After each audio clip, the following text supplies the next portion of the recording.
Good afternoon, everyone. Today I'm up here to show you how to properly clean a hamster cage. And to help me, I brought my little friend, Becky. Becky is nocturnal, which means that she stays awake during the night and sleeps during the day. The only reason she's awake right now is because she's so excited to meet you all.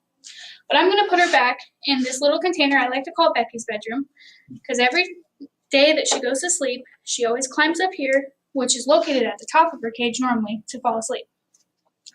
So as I said before, I'm here to show you how to properly clean a hamster cage. We will go through the materials that you need that are safe for your hamster, how to clean the inside, how to put everything back in so your hamster is comfortable, and how to put the cage back together. So first, what you will need is blue unscented Dawn dish soap and put inside a bowl of warm water. You need blue and unscented because this is proven to be safe for your hamster, and you don't want anything that is toxic to them because it could eventually kill them. After that, you will need a bag of however much bedding they need inside their cage. It depends on the rodent, but there are some different types of beddings that are toxic to other rodents. So for example, when we first got Becky, we had blue cotton bedding, but she was allergic to it, so we had to change it to pine. Next, you will need a syringe or some type of way to get water inside of your hamster's water jug. White gloves for when you clean out the hamster cage, and food to refill their food bowl. After everything's all clean and washed up, you're going to need some paper towels to dry everything. So first we're going to take out all of the stuff that's inside Becky's cage, like her food bowl, her wheel, and her chew stick. Fun fact about chew sticks, they're these little sticks that are colored, and the color is the flavor they are. Like this is blueberry, and it is made for hamsters to chew on because their teeth constantly grow, and if hamsters don't have anything to chew on, they can start to get an overgrowth, which will cause a lot of dental problems, and it may actually happen where their top mouth gets shut into their bottom part of their mouth.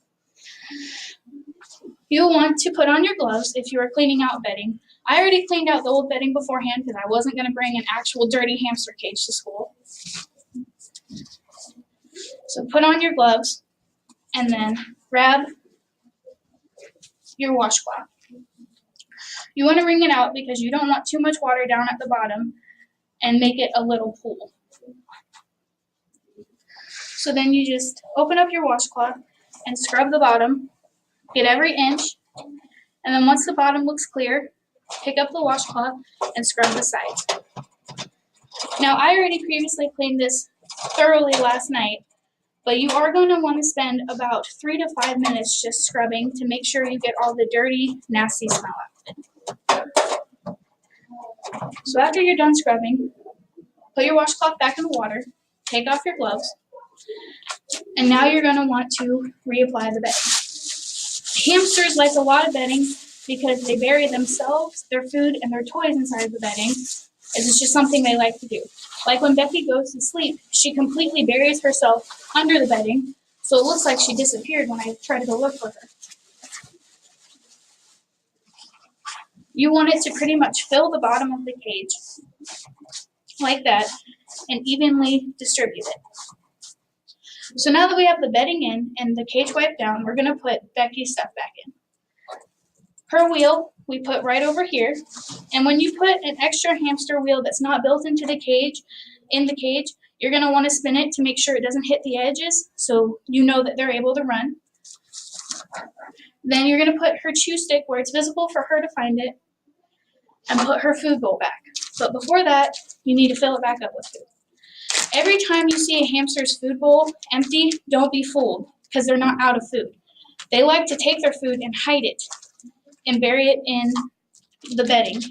So you don't want to give them that much every time you refill it. I normally give Becky about half a handful. All right, so we have Becky's wheel, food, and chew stick back in. Next, we're going to want to put her water jug back in where it belongs. So Becky's opens just like this. You take the nozzle out. You want to put the syringe right in where the hole is and just eject the water into her water jug. Put the nozzle back in, and you want to be sure to tap the bottom and make sure that water comes out and it's accessible to them. And then we'll just put it back in right here.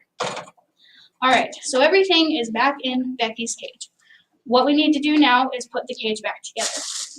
We only take the top off of her cage to clean it because it's just really easy to get our hands down in there. But the bottom also comes off too. But for the top, you just want to set it back up like that. And then these blue latches hook onto the cage, just like that. All of these fun hamster facts and cleaning cage facts that I have found came from a website called petcare.org under the section Hamster and Rodents. So now that Becky's cage is clean, we want to put Becky back inside the cage. Make sure that she enjoys it. So I'm just going to take Becky out of her bedroom and put her down in her cage. She has a little tunnel that goes right in right here. It just clips in like that, and that's what she crawls through to get up to her bedroom, which sits right up here. Now, the benefits of knowing how to properly clean a hamster cage are, if you have a hamster, you realize that after a while they start to stink if you don't clean their bedding out at least once a week. So if you know how to properly scrub it and get the right bedding, then your hamster cage won't stink. Also, if you leave a hamster in a dirty cage for too long, they can eventually get sick and die from it. Thank you for joining Becky and I on showing you how to clean our cage.